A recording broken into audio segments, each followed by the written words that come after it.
एक लड़का और एक लड़की कॉलेज में पढ़ाई करते थे। लड़का गरीब घर से था तो लड़की बहुत अमीर बाप की बेटी होती है।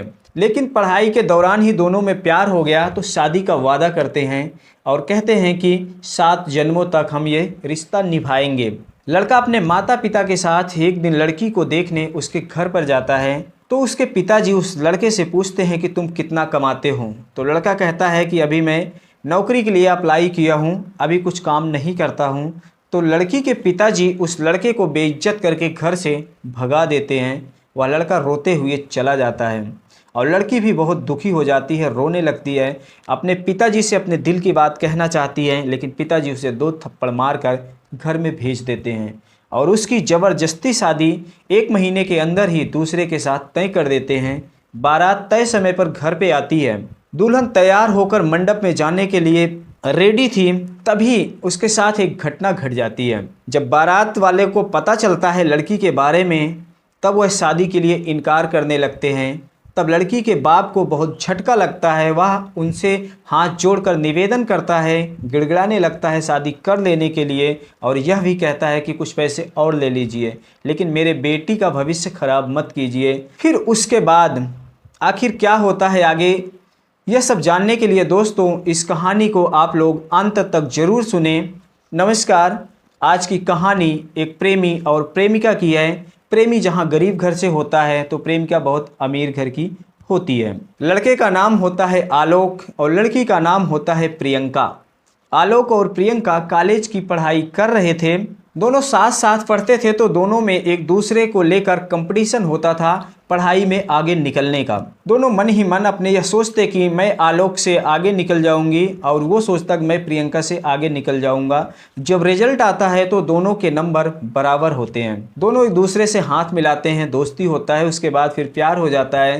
प्यार के बाद एक दिन प्रियंका आलोक के साथ पार्क में घूमने गई तो मौसम सुहावना था। वहाँ पर दोनों बैठे थे। प्रेमी प्रेमिका जो थी प्रियंका, वह आलोक से पूछती है कि आखिर तुम मुझसे कितना प्यार करते हो। तो आलोक कहता है कि ऐसी बात तुम क्यों कर रही हो प्रियंका।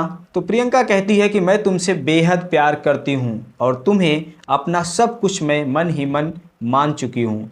अगर तुमने मुझे कभी भविष्य में धोखा देने की कोशिश की, अगर मुझे छोड़ा तो उसका अंजाम बहुत बुरा होगा, सोच लेना मैं मर चुकी हूँ। इतना कहकर प्रियंका रोने लगती है। फिर आलोक के भी आंख से आंसू आ जाते हैं। वह अपनी प्रेमिका प्रियंका के आंख से आंसू पोंछता है और उसे बाहों में भर लेता है। फिर कहता है कि प्रियंका, मैं तो तुम्हें 7 जन्मों तक नहीं छोड़ूंगा और मैं जल्द ही अपने घर वालों से बात करके तुम्हारे पिताजी से ज़रूर आऊँगा तुम्हारे घर तुम्हारा हाथ मांगने के लिए। इतना सुनते ही प्रियंका बहुत खुश हो जाती है और वह फिर से आलोक की बाहों में लिपट जाती है। फिर दोनों बातचीत करने के बाद शाम हो गया था तो अपने अपने घर चले गए और दोनों की कॉलेज की पढ़ाई कुछ ही महीनों में पूरी हो गई और अब दिन ब दिन दोनों का प्यार बढ़ता ही चला जा रहा था। तब एक दिन आलोक ने फ़ोन किया प्रियंका के पास और उससे कहा कि प्रियंका, मैं आज ही अपने माता पिता के साथ तुम्हारे घर पर आ रहा हूँ अपने और तुम्हारे रिश्ते की बात करने के लिए तुम्हारे पिताजी से। इतना सुनने के बाद प्रियंका बहुत खुश हो जाती है और कहती है आलोक से कि आलोक, मैं बहुत आश्चर्यचकित हूँ और बहुत ही ज़्यादा खुश हूँ। मुझे तो बिल्कुल यकीन भी नहीं हो रहा है कि जो अभी आपने कहा, और मैं भी जल्द जाकर तैयार हो जाती हूँ नहा धोकर। इतना कहकर प्रियंका फ़ोन रख देती है और कुछ ही देर बाद आलोक अपने माता पिता के साथ प्रियंका के घर पर पहुंच जाता है। तो प्रियंका के घर पर बाहर खड़े होकर देखते हैं कि प्रियंका का घर कितना आलीशान, कितना बड़ा है। मन ही मन आलोक सोचने लगता है कि प्रियंका के पिताजी बहुत अमीर हैं। फिर उसके बाद दरवाजे की डोरबेल बजाते हैं। अंदर घंटी की आवाज़ सुनकर प्रियंका चहक पड़ती है। वह अंदर से ही नौकर जब आ रहा होता है दरवाज़ा खोलने के लिए तो उसे मना कर देती है। वह समझ जाती है कि आलोक ही आया है। वह खुशी के मारे दौड़ी आकर खुद अपने हाथ से दरवाज़ा खोलती है तो बाहर देखती है कि उसका प्रेमी आलोक अपने माता पिता के साथ खड़ा है। वह उन सबको नमस्ते करती है। उसके बाद लेकर सबको अंदर घर में चली जाती है और सबके स्वागत के लिए चाय पानी नाश्ता के व्यवस्था करती है। तो आलोक के पिताजी के मन में यह शंका होती है कि इतने बड़े घर की बेटी है, इतने बड़े लोग हैं और कहाँ हम इतने गरीब लोग हैं, हमारे साथ इनका रिश्ता हो पाएगा या नहीं हो पाएगा, ये सब सोचते ही रहते हैं। तभी प्रियंका के पिताजी आ जाते हैं। प्रियंका से सबके लिए चाय पानी नाश्ते की बात कहते हैं। प्रियंका लेकर आती है, चाय पानी नाश्ता करते हैं, उसके बाद बातचीत शुरू आगे होती है। तो प्रियंका के पिताजी आलोक से पूछते हैं कि बेटा तुम करते क्या हो। तो आलोक कहता है कि अंकल मैंने अपनी पढ़ाई पूरी कर ली है, ग्रेजुएशन की, और रेलवे में एक बड़े पोस्ट पर फॉर्म अप्लाई किया था, उसकी परीक्षा भी दे दी है, बस अगले ही महीने उसका रिजल्ट भी आने वाला है। तब दोबारा प्रियंका के पिताजी उस लड़के से पूछते हैं कि अगर बेटा तुम्हें वह नौकरी मिल गई तो तुम्हारी उसमें सैलरी कितनी होगी। तो लड़का कहता है कि अंकल यही 35-40 हज़ार रुपये के आसपास होगी।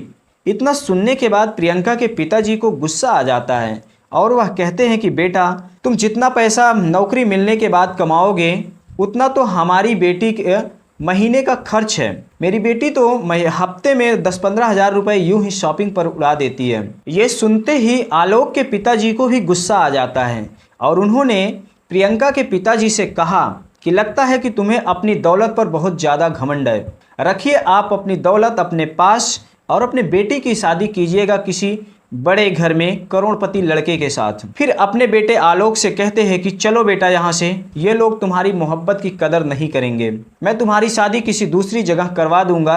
फिर आलोक प्रियंका के पिताजी से कहता है कि प्लीज़ अंकल आप ऐसा मत कीजिए, मैं प्रियंका से बहुत प्यार करता हूँ और प्रियंका भी मुझसे बेहद प्यार करती है, प्लीज़ आप मान जाइए, आप शादी से मना मत कीजिए। मैं आपकी बेटी को कभी दुखी नहीं होने दूंगा, उसे हमेशा सुखी रखूंगा। मैं आपसे ये वादा करता हूँ कि आपकी बेटी को कभी कोई चीज़ की दिक्कत नहीं होने दूंगा। इतना सुनने के बाद प्रियंका के आंख में आंसू आ जाते हैं और वह अपने पिताजी से रोते हुए कहती है कि हाँ पिताजी, मैं भी आलोक से बहुत प्यार करती हूँ, प्लीज़ आप शादी से मना मत कीजिए, वरना मैं किसी दूसरी लड़के से कभी भी शादी नहीं करूँगी। इतना सुनने के बाद प्रियंका के पिताजी ने अपनी बेटी को 2 थप्पड़ मारा और वह रोते हुए कमरे में चली गई और अपने नौकर से कहा आलोक और उसके माता पिता को घर से हटाने के लिए। नौकर धक्के मारकर प्रियंका के प्रेमी आलोक और उसके माता पिता को घर से हटा देता है और आलोक रोते हुए अपने घर चला जाता है। और फिर प्रियंका के पिताजी ने प्रियंका की शादी एक बड़े घर में तय कर दी और ज़बरदस्ती महीने भर के अंदर ही उसकी सगाई भी कर दी। उधर आलोक की जो उसने फार्म रेलवे में अप्लाई किया था उसका रिजल्ट आ गया, उसकी उसमें नौकरी लग गई। तब एक दिन अचानक प्रियंका का फ़ोन आलोक के पास गया और प्रियंका कहती है कि आलोक मैं कितने दिनों से परेशान थी, तुम्हारा नंबर लगातार ट्राई कर रही थी लेकिन हमेशा बंद आता। मैंने अपनी सहेली को भी तुम्हारे घर पर कई बार भेजा लेकिन जब भी वह जाती तो तुम्हारे घर पर ताला लगा हुआ मिलता हमेशा। मैं बहुत परेशान हो गई थी। फिर एक दिन तुम्हारा फ्रेंड मुझे अचानक मिला तो मैंने उससे नंबर लिया, फिर आज तुमसे बात हो पा रही है। आलोक मेरे पिताजी ने मेरी शादी दूसरी जगह तय कर दी है और ज़बरदस्ती मेरी सगाई भी करवा दी है। तुम मेरे पास जितनी जल्दी हो सके आ जाओ, वरना अगर मेरी शादी उसके साथ हो गई तो मैं अपनी जान दे दूंगी।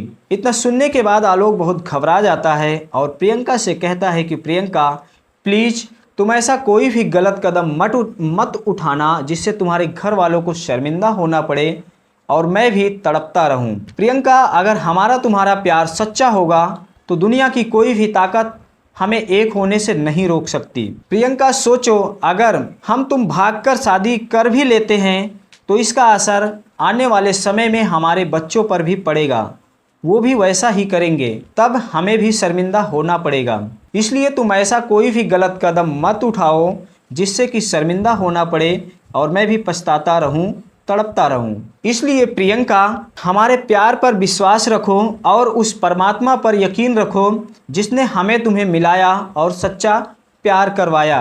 अब तुम वैसा ही करो जैसा तुम्हारे घर वाले कह रहे हैं। इतना कहते हुए आलोक की आंखों में आंसू आ जाते हैं, लेकिन वह अपना दर्द छिपाते हुए प्रियंका को गलत कदम उठाने से बचा लेता है। और प्रियंका रोते हुए कहती है कि आलोक ठीक है, जैसा तुम कह रहे हो मैं वैसा कर तो लूँगी, लेकिन उसके साथ शादी हो जाने के बाद मेरा शरीर ही सिर्फ उसके पास रहेगा, बाकी मेरा दिल और आत्मा हमेशा तुमसे ही प्यार करेगी। फिर प्रियंका रोते हुए फ़ोन को काट देती है।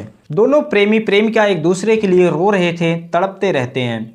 आखिर वह शुभ मुहूर्त भी आता है जिस दिन प्रियंका की बारात आने वाली होती है। बारात दरवाजे पर आ गई। बाराती सब खाने पीने नाचने गाने में मस्त थे।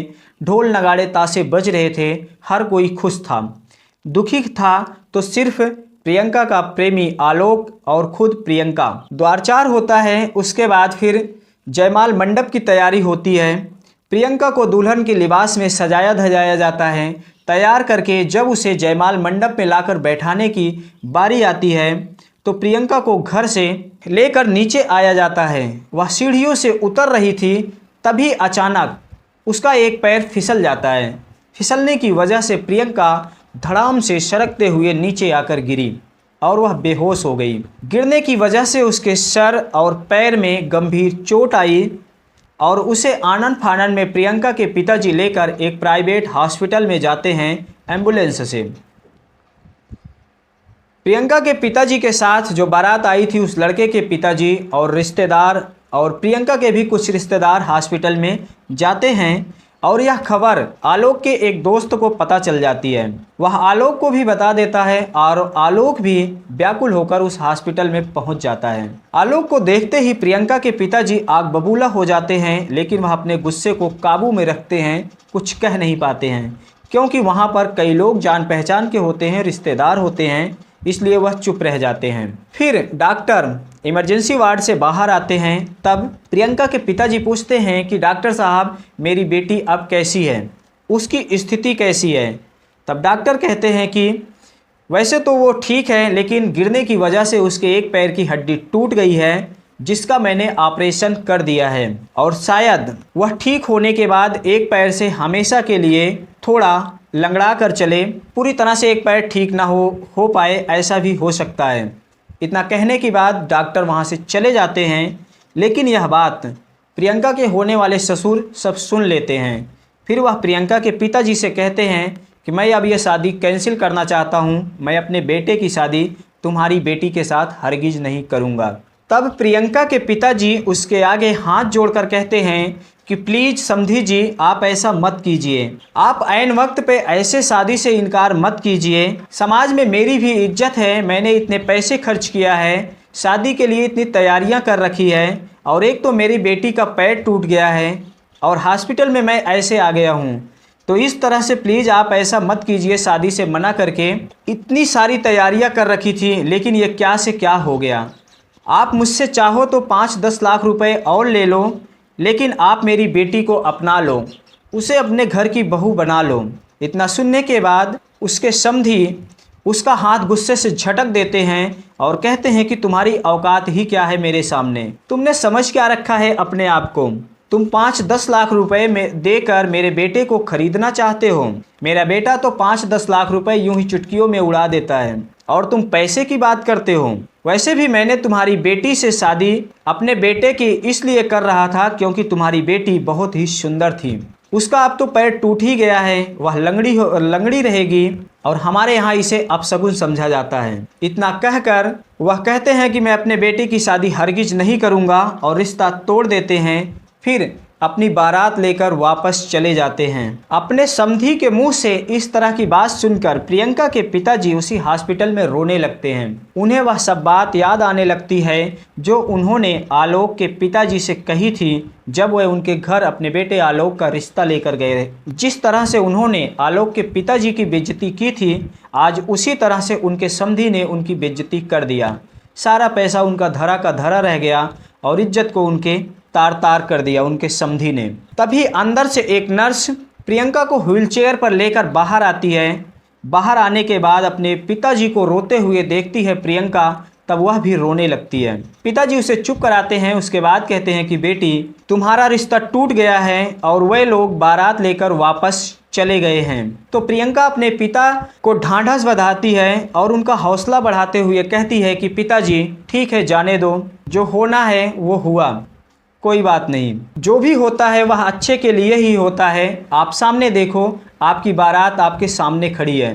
प्रियंका के पिताजी फिर सामने देखते हैं कि आलोक होता है, उसके माता पिता होते हैं और उसके कुछ दोस्त यार भी होते हैं। सब लोग प्रियंका के पिताजी के सामने हाथ जोड़ लेते हैं। फिर प्रियंका अपने पिताजी से कहती है कि पिताजी, आपको अपनी बराबरी का एक करोड़पति लड़का चाहिए या आप ऐसा लड़का चाहते हो जो आपके बेटी का मान सम्मान करे और आपका भी सम्मान करे। अब फैसला आपके ही हाथों में है। अपनी बेटी के मुंह से इतना सुनने के बाद प्रियंका के पिताजी आलोक के पिताजी के आगे हाथ जोड़कर कहते हैं कि मुझे माफ़ कर देना, मैंने उस दिन अपने घर पर तुम्हारी बहुत बेइज्जती की थी। मैं दौलत के नशे में अंधा हो चुका था, समझ नहीं पाया कि मुझे क्या बोलना है। तभी आलोक के पिताजी कहते हैं कि समधी जी, आप माफ़ी वाफ़ी का चक्कर छोड़िए, आलोक और प्रियंका की शादी की तैयारी कीजिए, जो हुआ उसे जाने दीजिए। फिर सभी लोग खुश हो जाते हैं और शादी के मंडप में आ जाते हैं। प्रियंका के पिताजी भी बहुत खुश हो जाते हैं, लेकिन प्रियंका के एक पैर में तो चोट लगी थी, उसके पैर का ऑपरेशन हुआ था, वह फेरे लेती तो आखिर कैसे लेती। तभी आलोक ने प्रियंका को अपनी गोद में उठा लिया और शादी की सारी रस्में अपनी दुल्हन प्रियंका को गोद में लेकर पूरी किए। और आलोक प्रियंका से कहता है कि देखो ना, मैंने तुम्हें पहले ही कहा था कि अगर हमारा तुम्हारा प्यार सच्चा होगा तो हम दोनों एक न एक दिन ज़रूर एक हो जाएंगे। हमें दुनिया की कोई ताकत अलग नहीं कर सकती। देखो ना, आज वही हुआ। फिर दोनों प्रेमी प्रेमिका एक हो गए पति पत्नी के रूप में। तो दोस्तों, आज की यह कहानी प्रेमी प्रेमिका की आप लोगों को कैसी लगी? अगर अच्छी लगी हो तो वीडियो को लाइक और चैनल को सब्सक्राइब जरूर कर लेना। मिलते हैं फिर अगली वीडियो में किसी नई कहानी के साथ। धन्यवाद।